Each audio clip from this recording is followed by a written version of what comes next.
there, friend.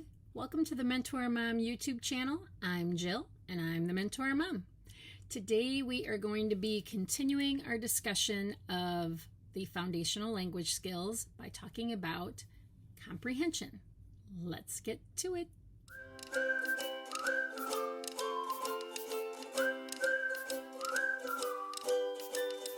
So comprehension or receptive language is considered the input part of speech.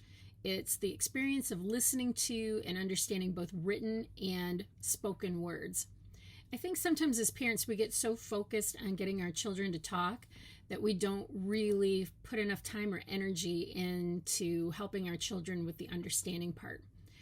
One thing that parents need to know is that the receptive language skills should always be higher than our expressive language skills. I mean, we all understand way more words than we use in a day.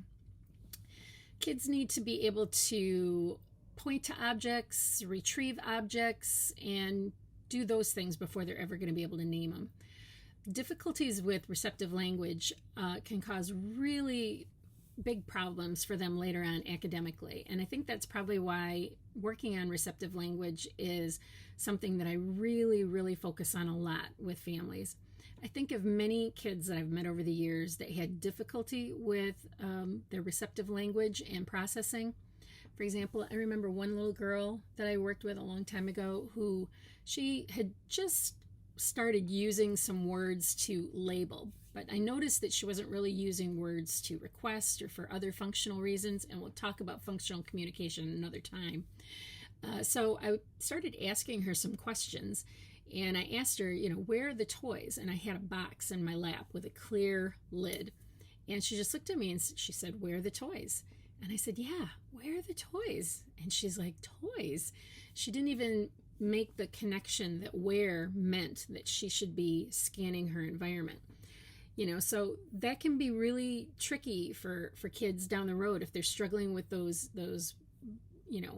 auditory requests and information, because I worry about those kids going to school later on. They end up getting off task, and that sometimes gets misinterpreted by teachers as them being inattentive, and really it's that they're not really fully understanding the directions that are being made in the classroom. So it's really important for us to make sure that we're working on comprehension and understanding with our kids.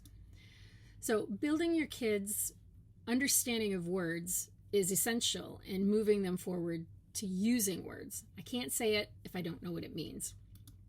So what are some things that we can do to help with helping our kids understand more? So first of all, we have to have engagement, which we've talked about. We have to have circles of communication, because then we have longer interest periods with our kids. We've already talked about that. So I want you to remember that listening is a skill that's taught for most of us.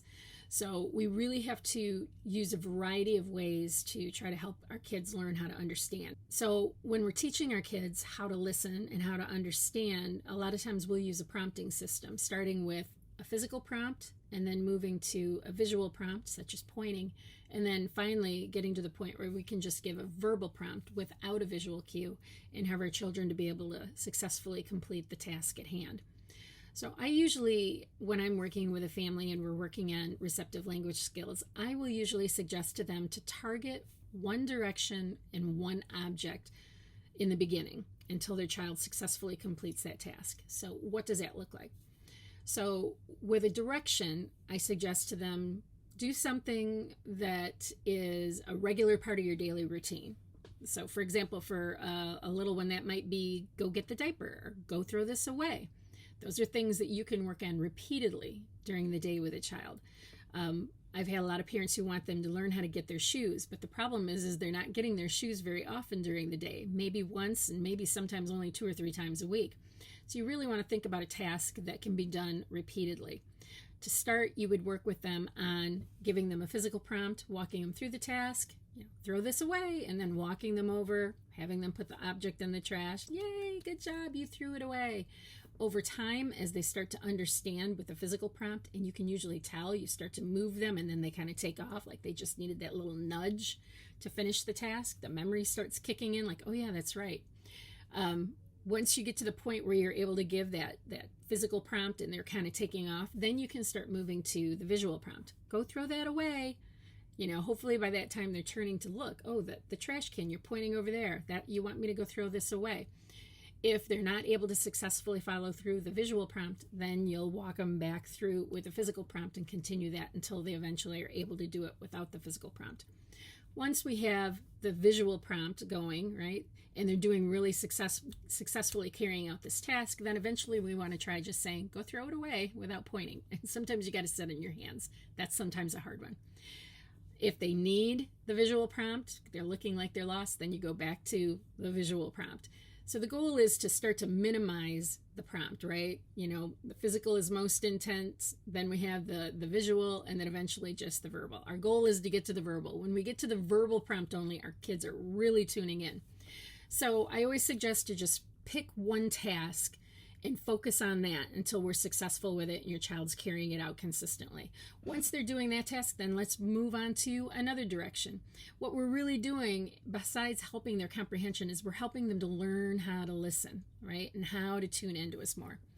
So when it comes to understanding an object, a lot of times we'll do that just by having an object in the room or through a book, although books can be hard with toddlers, and we'll talk about that one at another time too, how to do book time with toddlers and have some successes.